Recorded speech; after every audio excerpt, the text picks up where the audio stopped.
ఈ విధంగా చర్చకు అనుమతించాలి, నీటి మీద మాట్లాడాలంటే అధికార పక్షాన్ని అడిగి చెప్తా అంటున్నారు. అంటే అధికార పక్షానికి వైపు కొమ్ముగాస్తున్నారా స్పీకర్, లేకపోతే సభ్యులకు సంబంధించినటువంటి హక్కులను కాపాడడానికి స్పీకర్ పనిచేస్తున్నారా, ఒక పార్టీ కోసమే ఆయన పనిచేస్తున్నట్లుగా తెలుస్తుంది అన్నది రాహుల్ గాంధీ చేసినటువంటి ఆరోపణ.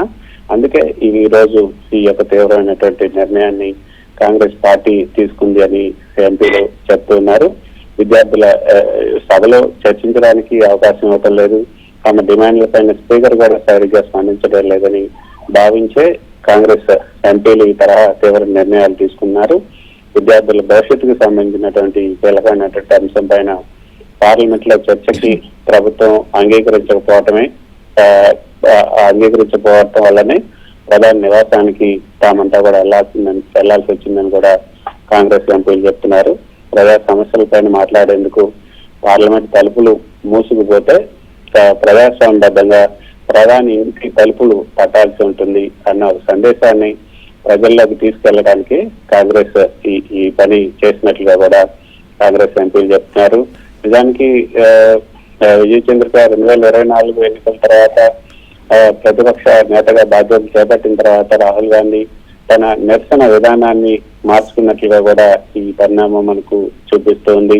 పాత పద్ధతిలో కేవలం ప్రెస్ మీట్లు పెట్టడం, సోషల్ మీడియాలో పోస్టులు పెట్టడం, వీటితో సరిపెట్టకుండా స్వయంగా రోడ్డుపై కూడా కూర్చోవడం ద్వారా ఇది ఒక ఎడ్యుకేటర్ లీడర్ లాగా తాను రాహుల్ గాంధీ మలుచుకునే ప్రయత్నం కూడా చేస్తున్నట్లుగా మనకి అర్థమవుతుంది. ప్రధాని ఇంటి ముందు ధర్నా చేయడం ద్వారా ఈ వివాదాన్ని దేశవ్యాప్తంగా ఒక హెడ్లైన్స్ గా కూడా రాహుల్ గాంధీ మార్చగలిగారు. అయితే ఇప్పుడు ఏదైతే ఇది కొంత అధికార పక్షం అదేవిధంగా భద్రతా నిపుణుల దృష్టిలో ఇది కొంత అత్యంత సున్నితమైనటువంటి అంశం అనే చెప్పచ్చు. ఎందుకంటే లోకల్ ల్యాండ్ మార్క్ అనేది అత్యున్నత భద్రతా మండలం, ఇందాక మీరు చెప్పినట్లుగా హై సెక్యూరిటీ జోన్, అక్కడికి భారీగా ఎంపీలు చేరుకుని ధర్నా చేయటం భద్రతా పరంగా కూడా సవాలు విసురుతుంది. ప్రధాని రాష్ట్రపతుల నివాసాల వద్ద ఆందోళన చేయడం అన్నది పార్లమెంటరీ సంప్రదాయాలకు విరుద్ధమని అధికార వర్గాలు వాదిస్తున్నప్పటికి కూడా చట్టసభల్లో తేల్చుకోవాల్సినటువంటి అంశాలని ప్రధాని ఇంటి ముందుకు తెచ్చి రాజకీయ ప్రయోజనం పొందాలని చూస్తున్నారని కూడా మనం చూసాం. మహారాష్ట్ర ముఖ్యమంత్రి ఫడ్నవీస్ కొద్దిసేపు క్రితం విలేకరుల సమావేశంలో మాట్లాడుతూ నీట్ అన్న విషయం, అసలు నీట్ అనే ఎగ్జామ్ ఒకటి ఉందని కూడా ప్రజలకు చాలా మందికి తెలియదు అని కూడా. కృష్ణ, కొద్దిసేపటి క్రితం కేంద్ర మంత్రి జితేంద్ర సింగ్ మొదట రాహుల్ గాంధీతో వచ్చి మాట్లాడి తర్వాత వెళ్ళిపోయిన తర్వాత కూడా ఇప్పుడు మళ్ళీ వచ్చి మాట్లాడే ప్రయత్నం చేస్తున్నారు. అంటే ఏదైనా ప్రత్యేకమైన రాయబారం తీసుకొస్తున్నారా, లేకపోతే ఏం జరుగుతోంది అక్కడ? ఖచ్చితంగా ఇప్పుడు జితేంద్ర సింగ్ ఇందాక ఆయన వచ్చినప్పుడు రాహుల్ గాంధీతో మాట్లాడారు. రాహుల్ గాంధీ డిమాండ్లు ఏంటి అన్నది కూడా ఆయన చెప్పడం జరిగింది. రాహుల్ గాంధీ మనం డైలాగ్స్ ద్వారా ఈ యొక్క సమస్యను పరిష్కరించుకుందాం, చర్చల ద్వారా సమస్యను పరిష్కరించుకుందాం, మీరు వెంటనే మీ ధర్నాన్ని విరమించుకొని మీరు ఇళ్ళకి వెళ్ళిపోండి, మనం చర్చల ద్వారా మనం చేసుకుందాం, మీరు ఎట్లా చెప్తే అట్లా చేద్దామని చెప్పినప్పుడు ఆయన సత్యమరా అంగీకరించలేదు.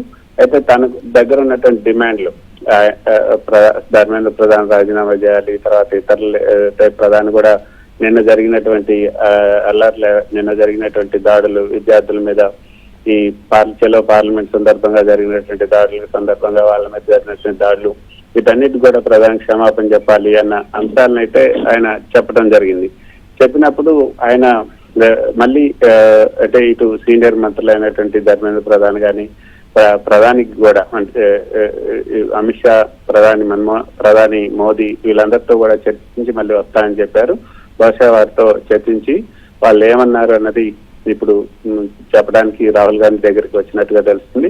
అయితే దీన్ని ఈ విధంగా అంటే ఇప్పుడు ఒకవేళ ఏదన్నా కూడా అక్కడికక్కడే సభ పెట్టి చర్చించే అవకాశం లేదు కాబట్టి ఆయన ఒక పద్ధతిగా మనం ఒక చర్చలు చేద్దాం, లేదంటే పార్లమెంట్ లో దీనికి సంబంధించి ఫస్ట్ అవర్ లోనే దీనిపైన మీకు మాట్లాడడానికి అవకాశం ఇస్తాం, ఆ తర్వాత పార్లమెంట్ జరుగుతుంది కాబట్టి ఈ నీటి వ్యవహారం మీద పార్లమెంట్ లో ప్రధాని స్వయంగా ఒక ప్రకటన చేస్తారు, లేదా ధర్మాన్ని ప్రధానితో ఒక ప్రకటన చేయిస్తాం.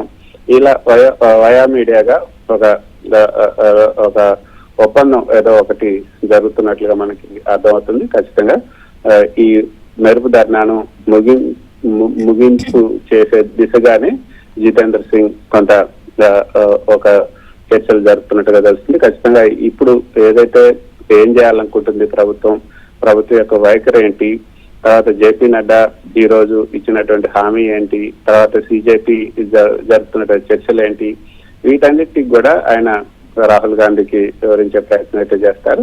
మరి రాహుల్ గాంధీ మరి చర్చలు జరుపుతా ఉన్నారు కాబట్టి వెళ్ళి చర్చలు జరుపుతామంటారా, లేకపోతే రేపు పార్లమెంట్ లో దీనికి సంబంధించి ఒక ప్రకటన ప్రధాని చేయటమా, లేకపోతే అమిత్ షా చేయటమా, ముఖ్యమైనటువంటి లీడర్ల చేతనే దీనికి సంబంధించి ఒక చర్చ ఒక ప్రకటన చేస్తామని హామీ ఇవ్వటం, తర్వాత దీనికి వెంటనే రేపే పార్లమెంట్ లో దీనికి సంబంధించి చర్చ కూడా పూర్తి స్థాయిలో చర్చకు కూడా అనుమతించే అవకాశం కూడా ఉంటుంది.